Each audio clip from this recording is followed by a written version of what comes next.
ভুয়া মুক্তিযোদ্ধাদের তালিকা করা হবে বলে জানিয়েছেন মুক্তিযুদ্ধ বিষয়ক মন্ত্রী আহমেদ আজম খান। বীর মুক্তিযোদ্ধাদের সংবর্ধনা অনুষ্ঠানে তিনি জানান, মুক্তিযোদ্ধা না হয়েও অনেকে সনদ নিয়েছেন, তালিকায় নাম উঠিয়েছেন। এই কাজ সরকারের জন্য চ্যালেঞ্জিং জানিয়ে মন্ত্রী বলেন, জাতীয় ঐক্যমত্যের ভিত্তিতে সনদ বাতিলের কাজ করা হবে। আজম খান আরও বলেন, ৭১-এর সাথে ২৪-কে মিলিয়ে ফেললে সেটি হবে বড় বিপর্যয়। বাংলাদেশের স্বাধীনতা একবারই এসছে, এর আগেও আসেনি, এর পরেও আসবে না।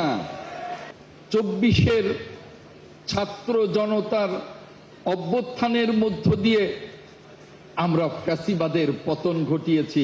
আমাদের বড় একটা অর্জন। নিঃসন্দেহে স্বাধীন দেশে এই রাজনৈতিক অর্জনগুলোকে আমরা শ্রদ্ধা করি, সম্মান করি। তাই বলে এই অর্জনগুলোর সাথে আমরা যদি স্বাধীনতাকে সমান তালে করে ফেলি, সেটা আমাদের জন্য হবে অনেক বড় একটা বিপর্যয়ের কারণ।